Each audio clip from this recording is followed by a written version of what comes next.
नमस्कार दोस्तों, welcome to my channel प्रभु की पढ़ाई। जैसा कि आप देख रहे हैं कि हमारी सुपर 5 सीरीज चल रही है और उसमें हमारा एक लास्ट प्रॉब्लम रह गया है। तो आज हम लोग क्या करेंगे, हम लोग जो है इस प्रॉब्लम को सॉल्व करेंगे। जैसा कि आप देख रहे हैं क्वेश्चन ये काफ़ी इंपॉर्टेंट मतलब बोर्ड ओरिएंटेड प्रॉब्लम्स है। और यहाँ पर अगर आप देखेंगे तो ये प्रॉब्लम लगभग बोर्ड में कई बार आए हुए हैं। ठीक है, ये प्रॉब्लम जो है बोर्ड में कई बार आए हुए हैं। ठीक है, तो जैसे कि आप देख रहे हैं मैंने हर प्रॉब्लम से मैं आपको एक ही चीज़ बताई है कि हम लोग बोर्ड में किस तरीके से लिखते हैं और हमें कैसे लिखना चाहिए। ठीक है, तो जैसा कि आप देख रहे हैं कि ये हमारी प्रॉब्लम्स देखेंगे तो ये एक क्यूबिक पॉलिनोमियल है। और इस क्यूबिक पॉलिनोमियल में क्वेश्चन क्या कह रहा है, पर यहाँ हम लोग क्वेश्चन थोड़ा समझ लेते हैं। क्वेश्चन ये कह रहा है कि if the zeroes of the polynomial x cube minus 3x square plus x plus 1 are a minus b a plus b and find a and b. अगर देखा जाए तो ये तीनों क्या है बेटा, ये तीनों अलग से एक जीरोज हैं इसी के, पहला दूसरा एंड तीसरा। तो अगर इसके तीन जीरोज है तो ऑब्वियसली बात हमें पता है कि जो गिवन पॉलिनोमियल है वो कैसा पॉलिनोमियल है, ये एक क्यूबिक पॉलिनोमियल है। तो सबसे पहले हम लोग क्वेश्चन को जिस तरीके सॉल्व करते हैं हम लोग पहले वैसे लिखते हैं। हम लोग क्या लिखेंगे, हम लोग लिखेंगे कि द गिवन पॉलिनोमियल, हमेशा की तरीके द गिवन पॉलिनोमियल। अब जब हम लोग अगर गिवन पॉलिनोमियल अगर हम लोग लिखते हैं तो इसका मतलब है कि हमें उस पॉलिनोमियल का एक नेमिंग करना पड़ेगा। मतलब इसको हम एक नेमिंग कर लेते हैं कि ये जो दिया गया है ये हमारा p ऑफ x दिया गया है। तो यहाँ हमें क्या करना पड़ेगा, उसको पहले एज्यूम करना पड़ेगा। ठीक, तो p of x equal to हमारा क्या हो जाएगा, हमने यहाँ पे जो हमको गिवन है हम उस पॉलिनोमियल का पहले नेमिंग करके उसका एक नाम लिख लेंगे। ठीक है, इस तरीके से। ठीक है, अब गिवन पॉलिनोमियल कैसा पॉलिनोमियल है, एक क्यूबिक पॉलिनोमियल है। इसका मतलब है कि इसके कम से कम कितने जीरोज होंगे, मतलब एट मोस्ट 3 जीरोज होंगे। मिनिमम 0 हो सकते हैं, 1 भी हो सकते हैं, 2 भी हो सकते हैं, लेकिन एट मोस्ट मतलब मैक्सिमम कितने होंगे, 3 होंगे। तो इसका मतलब अगर ये 3 जीरोज होंगे तो मुझे पता है कि हमें यहाँ पे एज्यूम करना पड़ेगा एक चीज, क्या फिर से again let alpha beta and gamma. अब अल्फा बीटा और गामा क्या है वो हमारी प्रीवियस क्लास में अगर आप देखेंगे तो वहां मैंने बहुत डिटेल तरीके से बताया है कि अल्फा बीटा और गामा कौन है। ठीक है, तो यहाँ फिलहाल क्या करेंगे हम लोग, अब मुझे पता है कि क्यूबिक पॉलिनोमियल है, डिग्री 3 है, इसका मतलब इसके नंबर ऑफ जीरोस कितने होंगे, 3 होंगे। मतलब alpha beta and gamma are the zeroes of p of x। मतलब हमने सेट कर लिया कि हमारे भाई अल्फा बीटा और गामा कैसे हैं, ये सभी तीनों जीरोज हैं और वो भी किसके जीरोज हैं, जो गिवन पॉलिनोमियल है। ठीक है, चलिए यहाँ पहुंच गए। अब मुझे क्या करना पड़ेगा, मुझे पता है कि भाई अल्फा बीटा और गामा ये सारी चीजें हमको पता है। तो हमें मैंने एक रिलेशन आपको बताया था कि the relation between the coefficient of cubic polynomial and the zeroes of the cubic polynomial. मैंने बताया था आपको कि alpha plus beta plus gamma मतलब द सम ऑफ जीरोज क्या होता है हमारा, alpha plus beta plus gamma क्या होता है, माइनस बी अपॉन ए। फिर प्रोडक्ट ऑफ जीरोज मैंने बताया था क्या, alpha into beta, beta into gamma plus gamma into alpha equal to c upon a. ठीक है, फिर प्रोडक्ट ऑफ जीरोज मैंने क्या बताया था, alpha into beta into gamma equal to क्या होता है, माइनस डी अपॉन ए। तो ये रिलेशन हमारा लगने जा रहा है। तो इस रिलेशन से पहले हम ये समझ लेते हैं कि ए बी सी ये सभी क्या है। चलिए, तो हम क्या करेंगे, इस क्वेश्चन को थोड़ा सा यहाँ से आपको बताना कोशिश करेंगे कि भाई ए बी सी का कैसे है, कहाँ से है। तो हमें क्या करना पड़ेगा, पहले उसे इक्वेट करना पड़ेगा एक स्टैंडर्ड इक्वेशन से। चलिए चलते हैं उसके पास। तो हमें पता है कि हमें ऑलरेडी पता है कि वी नो दैट हम जानते हैं कि f ऑफ x मतलब f ऑफ x। अब देखो यहाँ पे ऑलरेडी पहले से a b और c आ चुके हैं, तो इसका मतलब है कि हमारा जो क्यूबिक पॉलिनोमियल बनेगा वो हम कुछ इस तरीके से उसको ले लेंगे। मतलब ax cube plus bx square plus cx और प्लस d। मैंने यहाँ पे कैपिटल लेटर लिया है, मतलब जनरल इक्वेशंस को मैंने कैपिटल लेटर लेने का सिर्फ मेरा एक ही मतलब था, क्योंकि जो क्वेश्चन में जो गिवन पॉलिनोमियल दिया गया है मतलब गिवन जो जीरोस दिया गया है वहाँ पे ऑलरेडी a और b आ चुके हैं। तो वो सिमिलरिटी ऐसा ना आ जाए, इसलिए हम उसको डिफरेंस बनाने के लिए हम लोग क्या करेंगे, a b c और d को कैपिटल लेटर में लेंगे। चलिए, तो हम क्या करेंगे, हम चाहे तो इसको थोड़ा सा एक नाम दे देते हैं, इक्वेशन 1 और इक्वेशन 2। तो हम क्या करेंगे, कंपेयरिंग बोथ, यहाँ पे एक स्टेटमेंट लिखना पड़ेगा हमें, क्या लिखना पड़ेगा हमें, स्टेटमेंट कि कंपेयरिंग बोथ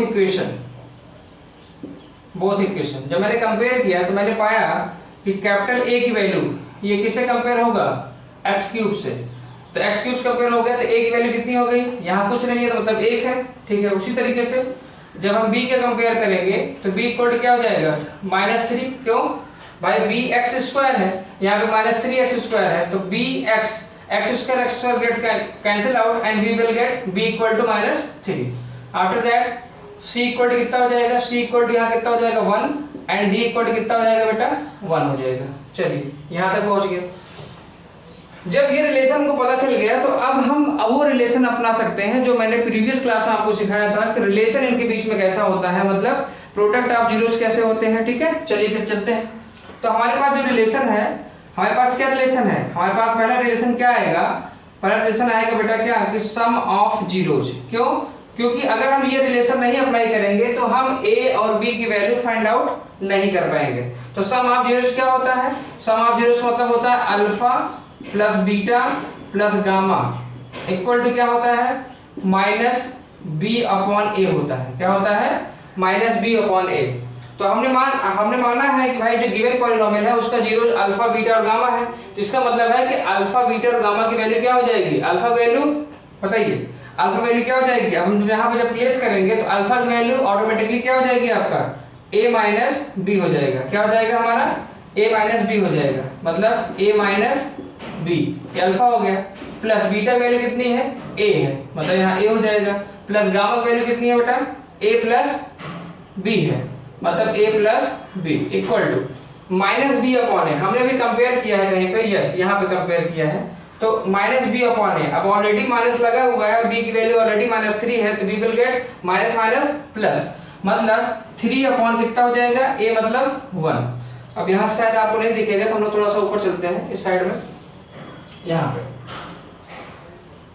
तो चलिए जब हमने इसको सॉर्ट आउट किया, तो यहाँ पे क्या है बेटा, पहले मैं यहाँ एक बार फिर से लिख देता हूँ क्वेश्चन को, a minus b plus a और a plus b equal to क्या हो जाएगा, अब यहाँ पे 3 हो जाएगा। क्यों 3 हो जाएगा, 3/1 मतलब 3।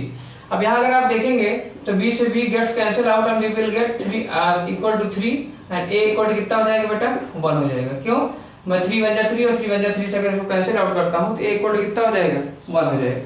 चलिए a चला गया। क्या मुझे b पता हो गया क्या अभी तक, नहीं, इसका मतलब है अभी मेरा काम कंप्लीट नहीं हुआ है। तो हम क्या करेंगे, हम b को फाइंड आउट करने के लिए अब मुझे पता है कि सम ऑफ जीरोस के बाद हमारे पास दो रिलेशन अभी और बचते हैं। कौन सा, पहला alpha into beta plus beta into gamma plus gamma into alpha equal to c upon a. Last one the product of zeros क्या बनेगा, alpha into beta into gamma equal to -d upon a. तो हम क्या करेंगे, अगर हम last वाला relation apply करते हैं, मतलब लास्ट वाला रिलेशन क्या कहता है, ये कहता है कि प्रोडक्ट ऑफ जीरोस, क्या कहता है ये कहता है कि प्रोडक्ट ऑफ जीरोस।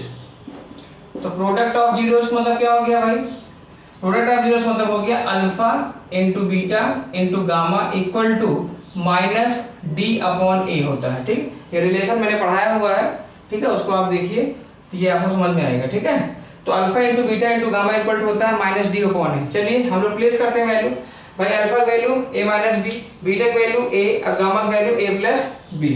तो यहाँ क्या हो जाएगा भाई साहब, a माइनस बी अल्फा की वैल्यू और बीटा की वैल्यू क्या हो जाएगी a एंड गामा की वैल्यू क्या हो जाएगी a plus b equal to क्या हो जाएगा हमारा हो जाएगा -d अपॉन ए। अब हम पहले से ऑलरेडी कंपेयर किए हैं, हमें रखने वैल्यू को प्लेस करने में कोई दिक्कत नहीं होगी। तो d की वैल्यू 1 है, लेकिन वहां पे माइनस लगने की वजह से यहाँ पे -1 हो जाएगा, और a की वैल्यू क्या है 1 है, तो डिवाइड बाय हम लोग क्या ले सकते हैं बेटा, इसको 1 ले सकते हैं। चलिए अब हमें पता है कि ऑलरेडी हमने a की वैल्यू फाइंड आउट कर ली है, तो हम लोग यहाँ प्लेस करते हैं। चलिए करते हैं प्लेस, तो हो जाएगा 1 माइनस बी 1 इंटू क्या हो जाएगा बेटा 1 प्लस बी इक्वल टू -1। चलिए चलते हैं। अब जो मैंने यहाँ पे जब सॉल्व किया थी भाई ये 1 ही है, तो 1 से मल्टीप्लाई करने में कोई प्रॉब्लम ही नहीं है। लेकिन यहाँ पे अगर आप देखेंगे a माइनस बी और यहाँ पे क्या है a प्लस बी, ठीक है, a माइनस बी और a प्लस बी। तो यहाँ आप देखेंगे एक फॉर्मूला बन रहा है हमारा, क्या बन रहा है a square minus b square. अगर इनको जो है साथ में लेते हैं तो यहाँ पे एक फॉर्मूला बनेगा a square minus b square and we will get a plus b और a माइनस बी। ठीक है, तो ये इसको हम ऐसे लिख सकते हैं और इक्वल क्या आ जाएगा -1 हो जाएगा। चलिए जब मैंने इसको सॉर्ट आउट किया तो हो गया क्या बेटा 1 माइनस बी स्क्वायर हो गया। क्यों कि भाई 1 का स्क्वायर करेंगे तो वी विल गेट 1 ही, एंड आफ्टर दैट -1। फिर क्या किया मैंने, मेरे को b की वैल्यू चाहिए, तो मैं b यहाँ पे नेगेटिव है तो मैं क्या करूंगा, इसे मुझे पहले पॉजिटिव बनाना पड़ेगा, तो मैं क्या करूंगा, मैं इसको शिफ्ट करूंगा।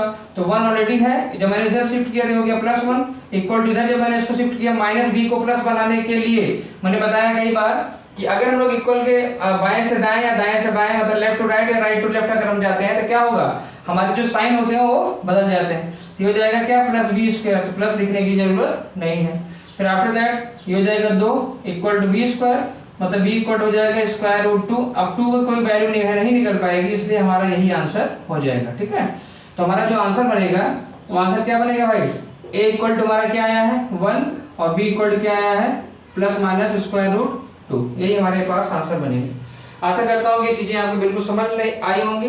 नहीं अगर समझ में आती है तो आप कमेंट बॉक्स में लिखना बिल्कुल ना भूलें। ठीक है, एक बार मैं फिर से आप बता देता हूँ। देखिए ये हमारा प्रॉब्लम से बहुत ही ज्यादा इंपॉर्टेंट है।